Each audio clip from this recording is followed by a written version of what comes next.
Hey guys, it's George again here with Country Intelligent, and we're going to work with sheetrock today. We're going to be cutting, measuring, and hanging sheetrock. It's going to be really easy, it's really fun, and let's get to it. Let's talk about the tools.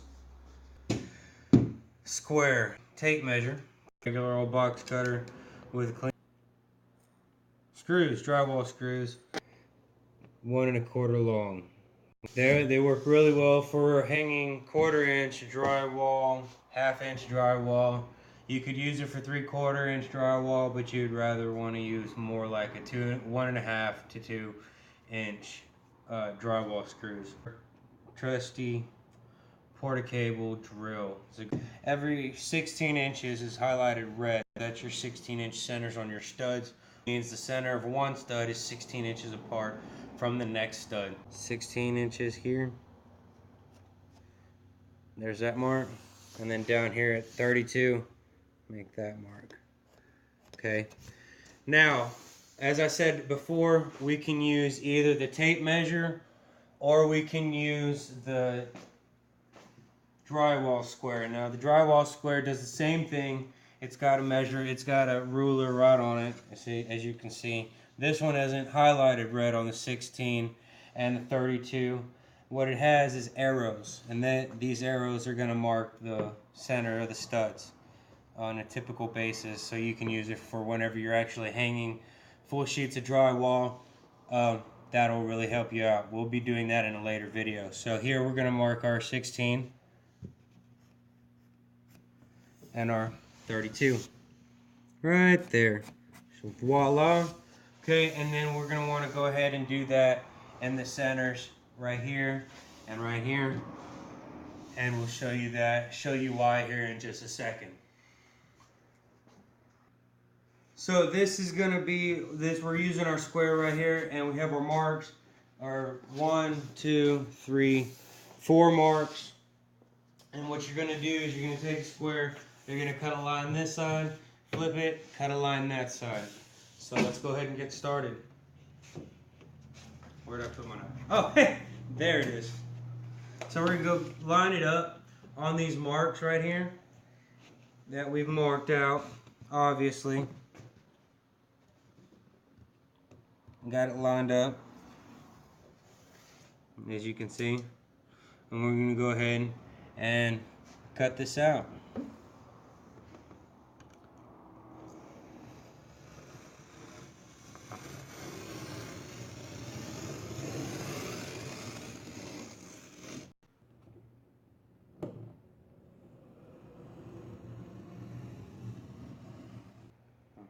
Anyway, okay, so as you can see that we cut on the brown side, and that's the reason why is because the brown paper is a little bit thicker than the white paper, and on that side of the board it's a little harder. So, and this is the reason why we want to make sure that we cut on the right side, because, in 1 second, let's line this up with our boards underneath, right there, and 1 2 3, perfect cut. Do this other side. 1 2 3, perfect cut. So next we're going to want to stand it upright and cut down the side. The next thing we're going to do, oh, did you push? Oh, whatever. Anyway, so the next thing that we're going to do is we're going to cut down the creases here. Alright? So that's what we're going to do next. And it's going to make a pretty straight cut. As long as you stay inside the crease, you're going to be okay.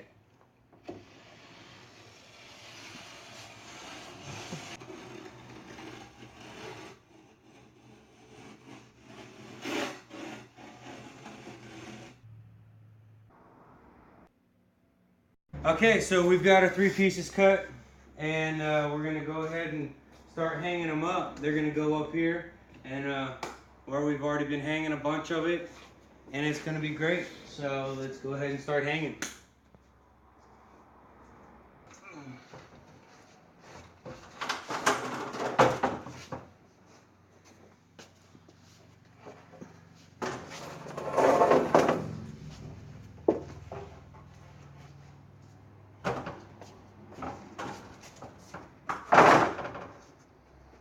Okay, so what we're doing here is we're getting our measurement, making sure that, you know, we have at least enough feet to go to the end, to the wall there, and to here.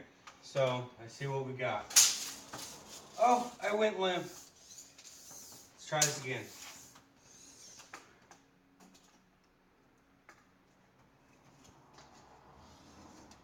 We have 7 feet and 1.5 inches.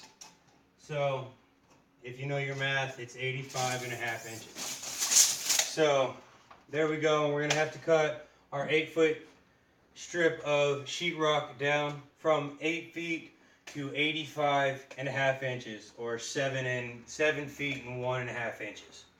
So let's go ahead and cut it. All right, so we're here cutting this next cut. We're gonna take our strip and cut it down just a little bit. All right, so we're gonna take our tape measure and measure it out. And if you remember what I said, it was 85.5 inches. Make the measurement here, down at the bottom. And because this is only a 16-inch strip, we're going to just make one measurement at the top instead of doing one in the center. Now, if you really want to, you can do one in the center. That's up to you. That's really a carpenter's preference, or whatever you want to call yourself. Handyman's preference. It's the Handyman channel. Handyman's preference. Anyway, so next thing we're gonna do is we're gonna take our square again, and it's kind of a large square, so bear with me here because it's the same square that we were using just a second ago. Not a big deal. What we're gonna do is just take it, put it down there so we make a straight edge, line it up with our lines here. Go ahead and get a good view of that. The lines lined up right there. All right, take our knife and go ahead and do our cut. Now, if you noticed, I cut on the other side away from me on the square. That's just so I don't cut myself. I kind of have like a guard here. You always want to be safe when you're dealing with razor blades. Razor blade. Anyway.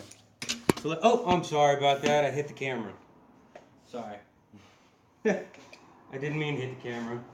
Alright, so that's a pretty good cut. If you want to, sometimes you normally don't have to, but if you really want to, you can just come back through your cut and make it a little deeper. And that way that'll ensure that you get a nice clean break whenever you go to break your sheetrock piece. So let's go ahead and break it. Broken. Now what we're gonna do is we're gonna cut it, like I said before, in the center, right along here.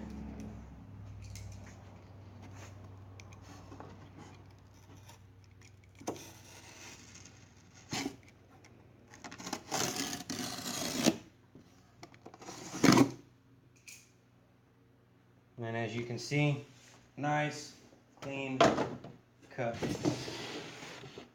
Straight, straight, cut.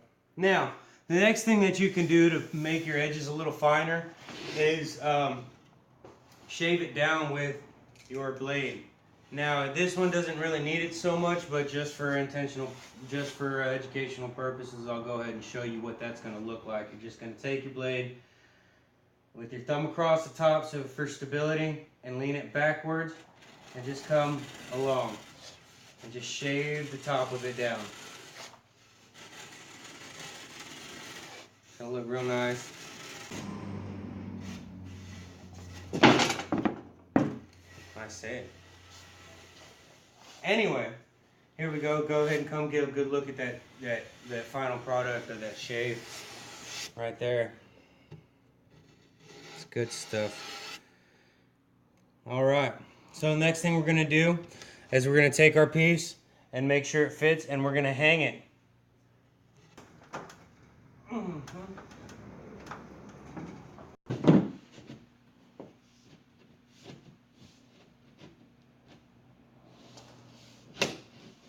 Cut our board a little too perfect. So it's not fitting just right. So what we're gonna go ahead and do is, like I showed you earlier, gonna go ahead and shave it down some at the top, you know, so that it won't have any problem moving back into its place. And then just for shits and giggles, what we're gonna do is go ahead and shave the side of it too. So that way we don't have any real problems.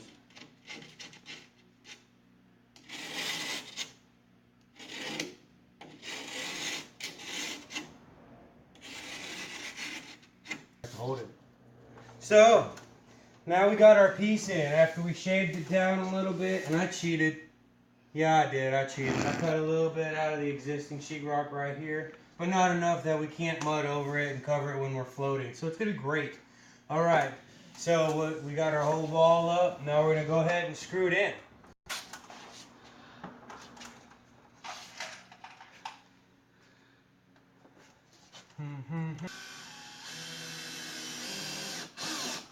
Okay, so whenever you're drilling these screws in, you're gonna have a small little indentation. You don't want to drill it in too far. You're not gonna be able to hold anything. Your sheetrock, your gypsum board will let go of the screw if you screw it in too tight. Okay, so you really only want to have like a little dimple, just enough. You barely feel it. You know, it's not gonna be a big deal because when you're taping and floating, you're gonna tape right over it. So you can go ahead and put one at the top. Everywhere you put one at the bottom.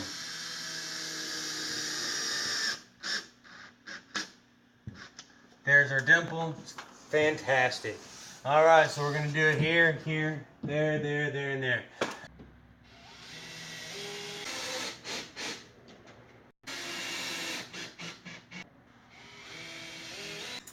I think I'm bleeding. Ow. So, okay, so we've hung our sheetrock up. It's up. It's going to be good. Now, to talk about today, we cut, we measured, we cut and measured some more, and then we hung it up. It was a fun day. We did a great time. It looks great.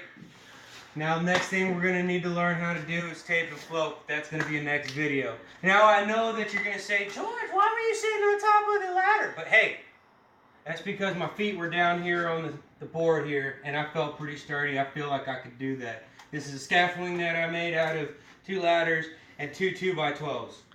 So, if you do that, I feel like you're going to be okay. So, sheetrock hung up. We look great. And if you like what you saw, if you feel like you learned anything, go ahead and push the like button, subscribe, leave a comment, whatever. You know, blast me. Let's do this. And I'm clocking out.